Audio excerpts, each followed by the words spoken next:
Hello, I'm Tiffany Jackson at LA Trade Tech, and I'm going to give you a basic overview of how to use the overlock machine. I have here a sample that I've done. It has a French seam, and what I'm going to do is I'm going to just overlock around the perimeter. Anytime you're using the overlock, you want to make sure that you test it first. So you can get a scrap of fabric, and it works the same as a single needle basically. You're going to lift the foot and place your fabric underneath. One of the differences between the single needle and the overlock is this doesn't have a stitch guide here. So you're going to basically be lining up the edge of the fabric with a groove here that shows you where the knife is. Now you need to be very careful because anything that gets under the knife, and I'm just going to make an odd shape here, is going to be cut. Okay, so you want to avoid gouges like that in your work.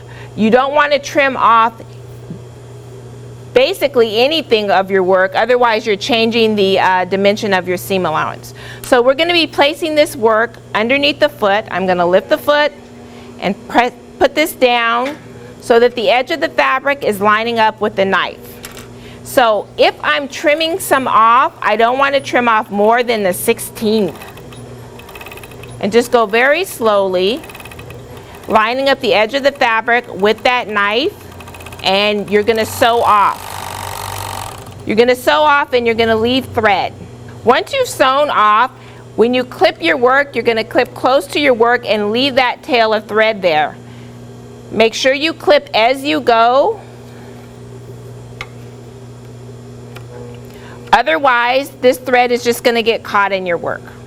Now, one of the very important things, when you're overlocking, you want to make sure your seam is facing the same direction. We don't want to end up with something that's twisted like this. Because when you put that on, you're going to feel that rubbing against you, and when you go to iron it, you're never going to get the seam to lay flat.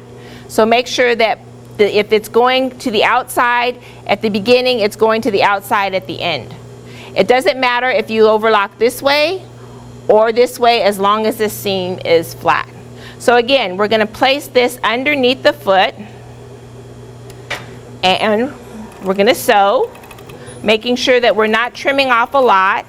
Make sure that seam is flat, and then you're just going to sew off. You cannot turn a corner on the overlock machine.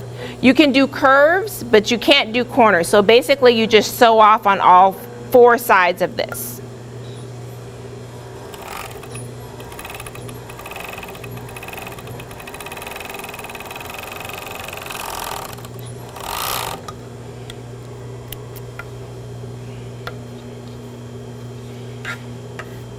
So again, make sure the seam is facing the same direction here that it's facing here.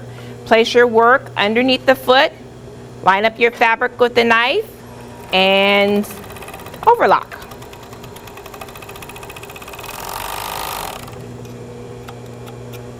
And then, this is what it looks like when it's done.